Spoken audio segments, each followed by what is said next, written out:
Tem uma questão, né, também que a gente precisa levantar.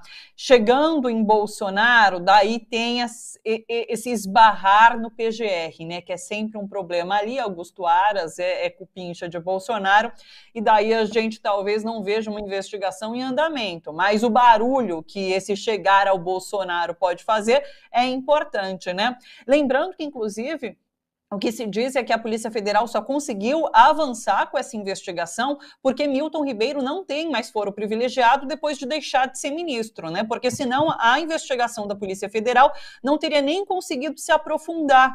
Então, porque o PGR ali também seria uma parede, né, que bloquearia qualquer aprofundamento dessa investigação. Você falou sobre o levantamento do Globo, de 35 vezes que os pastores frequentaram ali o Palácio do Planalto, e logo depois disso, e por conta disso, que Bolsonaro também levantou sigilo em relação às reuniões que teve com os pastores, né, sigilo de 100 anos. Chegou a zoar ali no Twitter, né, que em 100 anos vocês vão descobrir o que foi dito. Então, isso, é um episódio marcado por esses detalhes que tornam ainda mais importante essa investigação. Outra coisa, você lembrou o balcão de negócios do Ministério da Saúde, nessa questão das vacinas, que foi, claro, muito prejudicial, porque acabou levando à morte milhares de pessoas. Mas essa investigação agora do MEC sobe até um patamar em relação à implicação de Bolsonaro nisso tudo, né? Porque quando a gente falava do caso do Ministério da Saúde, era, de certa forma, um crime de prevaricação que teria sido cometido por Bolsonaro, que não levou à frente uma denúncia que tinha recebido. Agora não, porque o ministro, ele é acusado de corrupção passiva. Se tem corrupção passiva é porque tem agente ativo. Os pastores seriam os agentes ativos dessa corrupção e que estão intrinsecamente ligados ali com Bolsonaro, de acordo com o áudio da Folha de São Paulo. Então, é um patamar a mais do que até o caso da saúde, da pasta da saúde e das vacinas, né, Miro? Eu acredito que sim, Thalita. Eu acho que, inclusive, o volume de recursos do FNDE, né, do Fundo Nacional de Desenvolvimento, é uma dinheirama que vai para tudo que é município. Tal. Então, é muito dinheiro envolvido. Para o cara pedir de propina uma barrinha de ouro, você imagina o que tem de grana envolvida, né, nesse esquema, nesse balcão de negócios que a investigação tem que ir atrás. E é o que você diz, no caso da vacina, era prevaricação em função da denúncia do superfaturamento da Covaxin, que o Bolsonaro tinha sido informado por um deputado bolsonarista e não tomou nenhuma precaução, né, nenhuma atitude, né, prevaricou. Nesse caso, não, é envolvimento direto, são reuniões, né, ministro mais pastores lobistas, né, indicados que o Bolsonaro indica para dar tratamento privilegiado nas negociações com a prefeitura. Então, é muito dinheiro e tem mais dados, tem mais informações.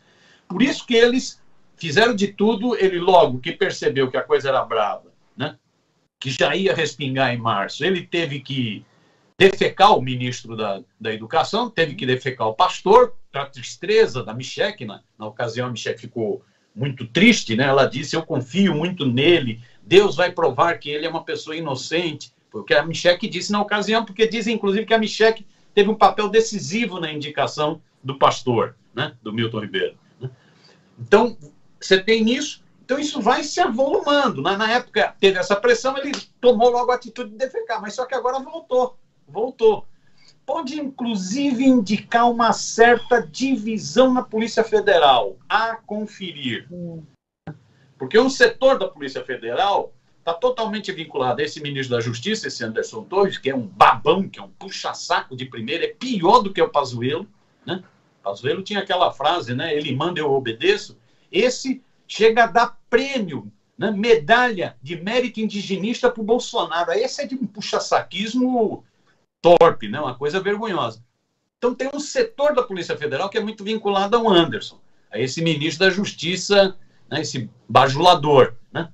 Agora, tem um setor que está manifestando diferenças com relação ao governo, até por se sentir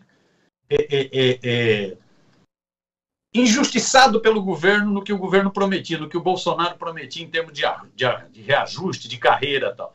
Então, você pode ter aí um setor da Polícia Federal que falou, esse sujeito agora não tem mais foro privilegiado, vamos atrás, vamos né? E prender. O ato de prender o ministro Pastor, o ex-ministro Pastor, esse deve ter, de fato, incomodado demais o Bolsonaro.